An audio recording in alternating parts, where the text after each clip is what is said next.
सभी को नमस्कार।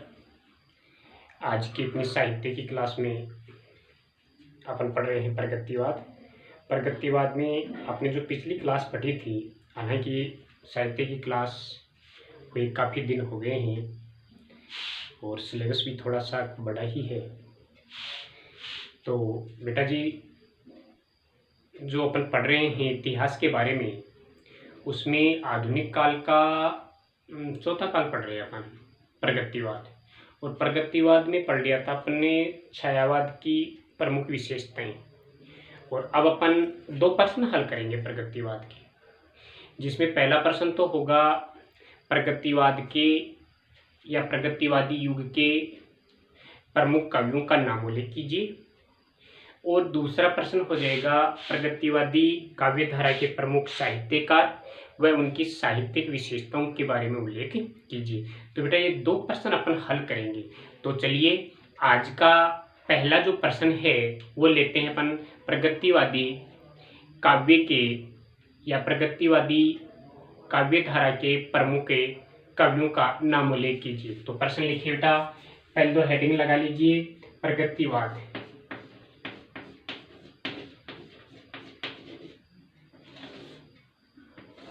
ये सारी बातें अपन पढ़ चुके हैं, प्रगतिवाद क्या है और इसकी प्रमुख विशेषताएं वगैरह सारी चीज अपन पढ़ चुके हैं।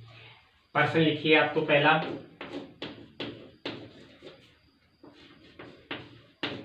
प्रश्न है,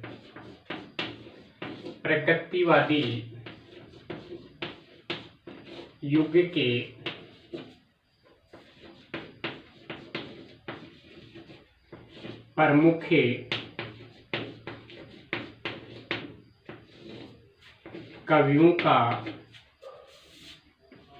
प्रमुख कवियों का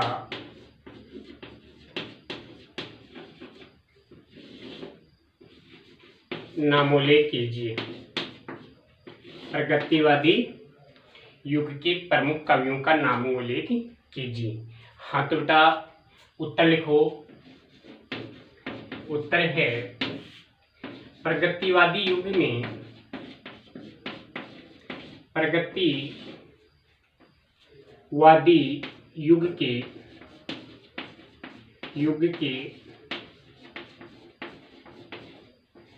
प्रमुख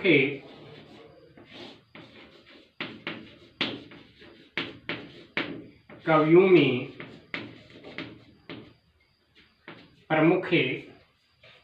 में कवि नागार्जुन,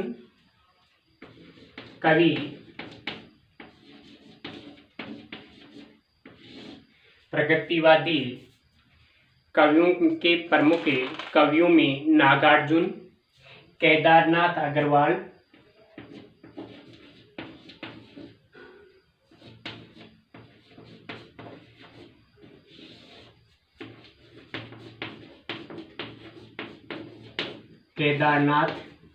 अग्रवाल, शिव मंगल सिंह सुमन,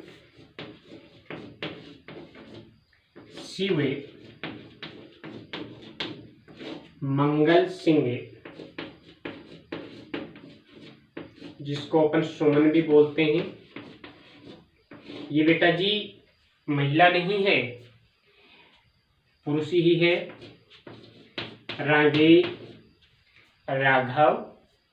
रांगे राघव। इसके बाद में आते हैं त्रिलोचन शास्त्री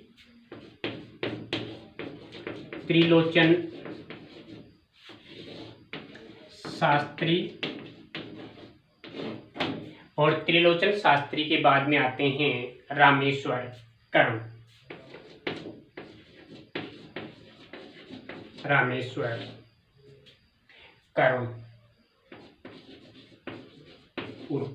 उपनाम है।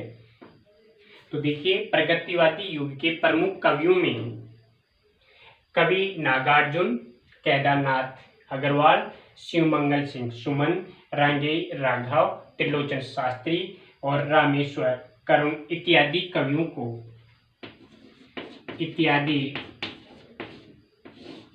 कवियों को कवियों को शामिल किया जाता है,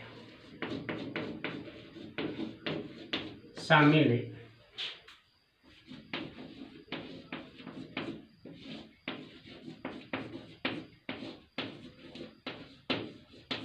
किया जाता है। तो पहला प्रश्न हो गया बेटा। ये प्रश्न ही 4 नंबर का है, अगर हो सके तो इतना प्रश्न आएगा तो 4 नंबर का प्रश्न हो जाएगा। ये प्रश्न दोबारा देख लीजिए। प्रगतिवादी युग के प्रमुख कवियों का नाम उल्लेख कीजिए। तो प्रगतिवादी युग में जो कवि लोग आते हैं, देखिए गिनती कैसे हैं, ज़्यादा नाम नहीं है। नागार्जुन हैं, केदारनाथ अग्रवाल हैं, शिवमंगल सिंह सुमन, रांगे राघव, त्रिलोचन शास्त्री, रामेश्वर करुण इत्यादि कवियों को शामिल किया जाता है। यही इसके प्रमुख कवि हैं। तो बेटा दूसरा प्रश्न तैयार कीजिए, दूसरा प्रश्न लिखिए।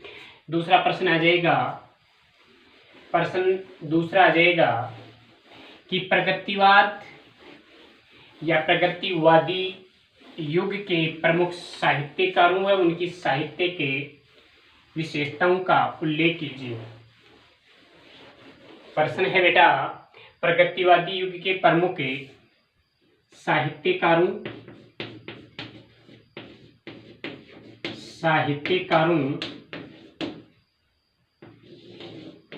व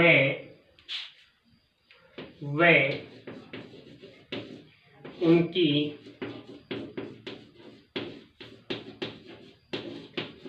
साहित्य के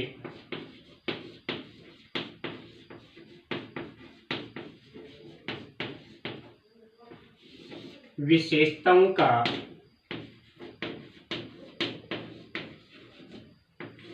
उल्लेख कीजिए, विशेषताओं का उल्लेख कीजिए। तो ये दूसरा प्रश्न है बेटा अपना प्रगतिवाद का। तो उत्तर लिखिए, उत्तर लिखिए। प्रगतिवादी युग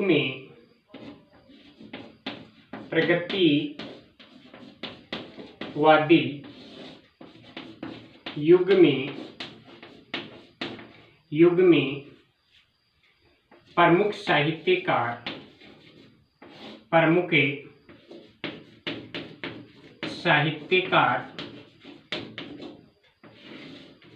व उनकी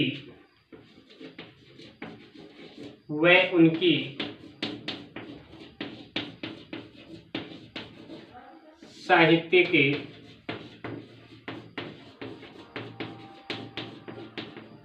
विशेषताएं निम्न हैं। तो आप पहला कवि ले लीजिए बेटा, पहला साहित्यकार ले लीजिए कवि नागार्जुन। कवि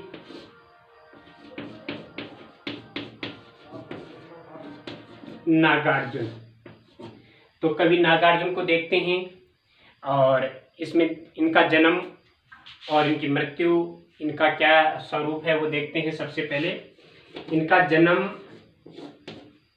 1911 ईस्वी में, 1911 ईस्वी, और इनकी मृत्यु 1998 ईस्वी, 1998 ईस्वी में हुई। कवि नागार्जुन का जन्म 1911 ईस्वी और मृत्यु 1998 ईस्वी में। इनका मूल नाम क्या था? इनका मूल नाम था वैद्यनाथ मिश्र। ये होता क्या है बेटा? वैद्यनाथ मिश्र, मैं 1 मिनट इनके बारे में बता दूं। देखिए बेटा, कवि नागार्जुन यायावरी प्रवृत्ति के थे, घुमक्कड़ स्वभाव के थे। इन्होंने जगह जगह घूम फिरकर, विभिन्न स्थानों पर घूम फिरकर इन्होंने अपना ज्ञान संकलित किया था और साहित्य के बारे में विशेषताओं को प्रकट किया था। तो ये 1933 ईस्वी में श्रीलंका जाते हैं और श्रीलंका जाकर इन्होंने हिंदू धर्म से बौद्ध धर्म ग्रहण कर लिया। और बौद्ध धर्म ग्रहण करने के बाद बौद्ध भिक्षु के रूप में इन्होंने शिक्षा प्राप्त की और इन्होंने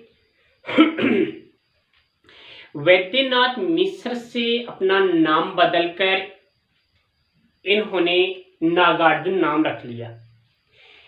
वहां 3 साल रुकते हैं और 1936 ईस्वी में वापस भारत आ जाते हैं और अपनी साहित्य के गतियों को आगे बढ़ाते हैं। तो ये थे बेटा कवि नागार्जुन ने, जो 1936 ईस्वी में श्रीलंका जाते हैं और वहाँ बौद्ध धर्म ग्रहण करने के बाद में इनका नाम नागार्जुन पड़ता है। तो अब आगे देख लीजिए, इनकी रचनाएं देखिए। तो प्रमुख रचनाएं,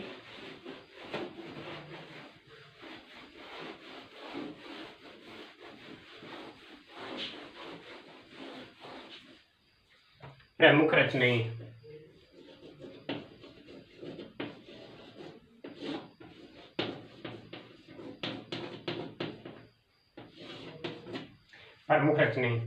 प्रमुख रचनाओं में देखिए बेटा, कुछ प्रसिद्ध रचनाएं भी हैं, काव्य संकलन भी हैं और कुछ कविताएं भी हैं। तो युगधारा,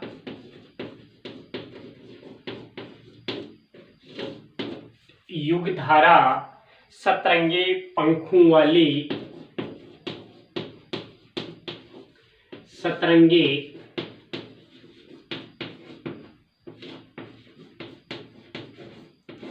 पंखों वाली, प्यासी पथराई आंखें, प्यासी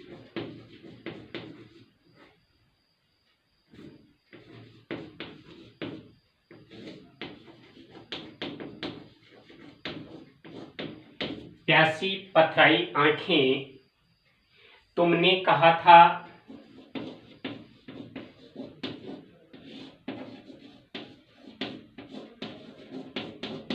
तुमने कहा था, ऐसे भी हम क्या, ऐसे भी हम क्या और ऐसे भी तुम क्या, दोनों याद होने वाली रचनाएं हैं। ऐसे भी तुम क्या, ऐसे भी हम क्या और ऐसे भी तुम क्या। पुरानी जूतियों का कोरस,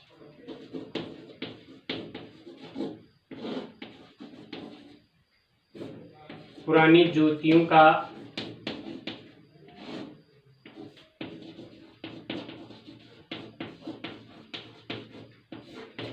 जूतियों का कोरस और आओ रानी हम ढोए पालकी, ये इनकी कविता है। आओ रानी हम ढोए पालकी, आओ रानी हम ढोए पालकी। इसके अलावा इनकी एक रचना है तुम्हारी दंतुरित मुस्कान। बेटा आपने कक्षा 10 में पढ़ा होगा, नहीं पढ़ा, वो पुराने सिलेबस में थी। तुम्हारी बहुत प्रसिद्ध रचना है तुम्हारी दंतुरित मुस्कान। तो बेटा ये इत्यादि इनकी रचनाएं हैं, इत्यादि। अब आप इनकी कुछ साहित्यिक विशेषताएं देखेंगे। तो विशेष तथ्य देख लीजिए। विशेष में पहला जो नोट है वो यह है कि ये कवि नागार्जुन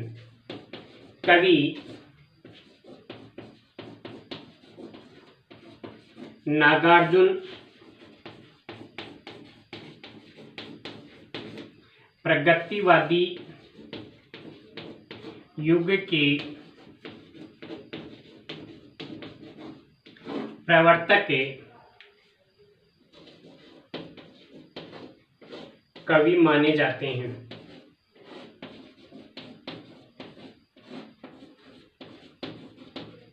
प्रगतिवादी युग के प्रवर्तक कवि माने जाते हैं।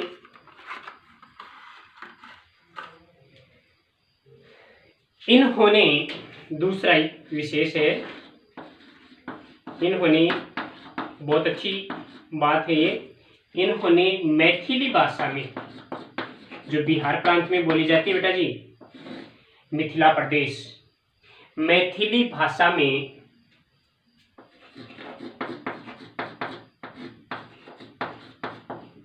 यात्री, किस नाम से, यात्री उपनाम से लेखन कार्य किया, लेखन कार्य किया, यात्री उपनाम से लेखन कार्य किया।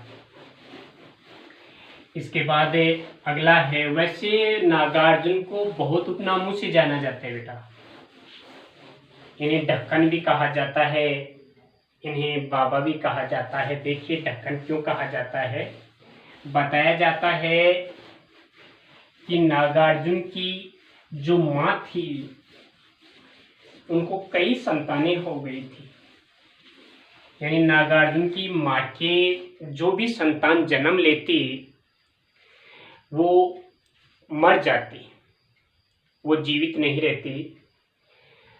तो जब घर वाले परेशान हो गए तो घर की एक बूढ़ी महिला ने कहा कि अब की बार जो बच्चा जन्मेगा, पैदा होगा, उसका नामकरण मैं करूँगी। और उन्होंने इनका नाम ढक्कन रख लिया।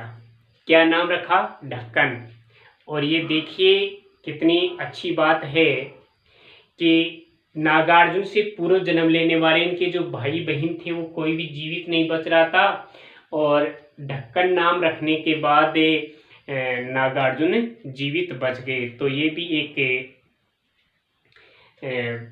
बात है। तो इनको ढक्कन भी कहा जाता है, इनको बाबा भी कहा जाता है। बाबा क्यों कहा जाता है, इनको क्या हुआ कि ये अपनी वृद्धावस्था तक भी लेखन कार्य करते रहे, ये वृद्धावस्था तक लेखन कार्य करते रहे, जिसके कारण इनको बाबा कहा जाता है। तो अगली विशेषता लिखिए, इनको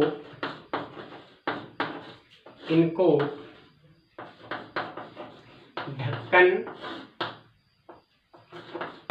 बाबा, इनको ढक्कन बाबा इत्यादि नामों से जाना जाता है,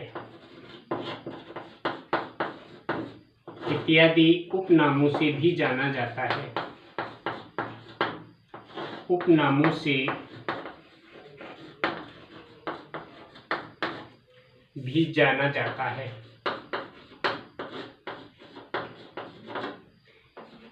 चौथी विशेषता है, इनको पत्रहीन नग्न गाछ रचना के लिए, इनको पत्रहीन नग्न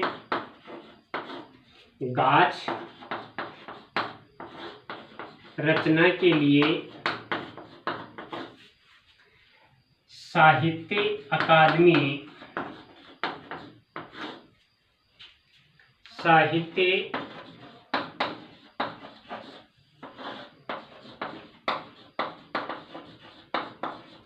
अकादमी पुरस्कार प्राप्त हुआ। पत्रहीन नग्न गाछ रचना के लिए साहित्य अकादमी पुरस्कार प्राप्त हुआ। अब देखिए, एक जो साहित्यिक पत्रिका थी, इन्होंने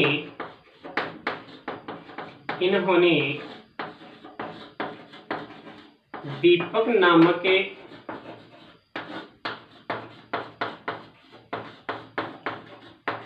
साहित्यिक पत्रिका का संपादन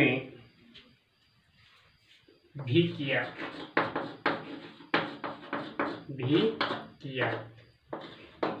अगली इनकी विशेषता है, इनकी संपूर्ण रचनाओं का संकलन नागार्जुन रचनावली नाम से 7 खंडों में प्रकाशित करवाया गया। इनकी संपूर्ण रचनाओं का संकलन नागार्जुन रचनावली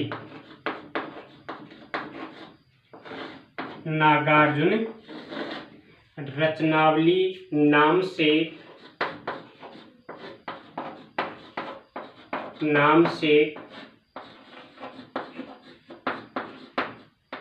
7 खंडों में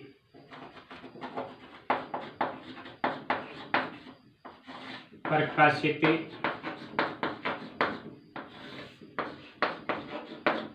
करवाया गया। तो ये थी बेटा कवि नागार्जुन, जिनके बारे में आपने अभी पढ़ा है। तो इस क्लास में इतना ही होगा। बाकी जो 5-6 साहित्यकार और हैं वो अगली क्लास में, आप इस क्लास को ध्यान से पढ़िए और जो चीज़ें नहीं लिखी हुई हैं वो लिख लीजिए, बाकी तो मेरे लिखवाया हुआ है। धन्यवाद।